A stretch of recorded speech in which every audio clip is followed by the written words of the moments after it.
Ayaw ba lumamig yung chiller mo? Chiller to ha. At saka aircon, refrigerator. Kung ayaw siyang lumamig, ito yung mga dahilan. Minsan, no? Minsan, yung dahilan. Ito yung nakikita namin dahilan. So, ito, sa chiller niya, ito yung kanyang compressor motor. So, sira to. Sigurado kami. Kaya, na-print kami ng bago. Bago na yun. Okay. Sigurado kami na compressor motor. Compressor motor is the heart of the system. Okay, so hindi kami pwede gumawa sa inyong bahay dahil ang dami naming dalhin. Una, so kung ikaw isa ka legit na technician, nakaidala nga refrigerant. So, ang refrigerant dito is R1348. So, bro, lang yung brand, no? Refrigerant. Refrigerant is the blood of the system. Okay, and then, namin na rin, monitoring tools. Kung saan siya, compressor, pang-monitor sa compressor, kung okay ba ang iyang pressure, no? Para makabalumi kung pila na ka, nasunod ito nga refrigerant. So, ina na siguro mga sir.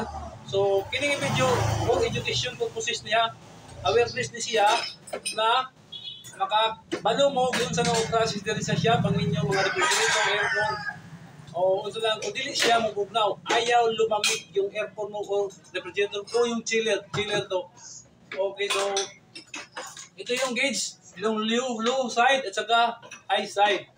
Okay, kung naamoy mga queries tungkol sa regarding ani, pwede kayo. So kung ato ni siyang dugangan og load, no, kung ato siya refrigerant, ato ni siyang pihiton para makasunod ta. Gaya ko pito mo. Gaya ko pito. Kunya, nami gamit na charging port, no? Pito. So kini si charging port ato ning ihinan dito isulda para makasunod ning refrigerant sa system.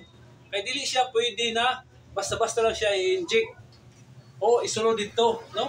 Gamit na to siya og charging port. Okay, ina na lang ma'am sir ha na dili ta pwede nga moingon nga ganon o ganon. Okay na, ganito lang, pwede na.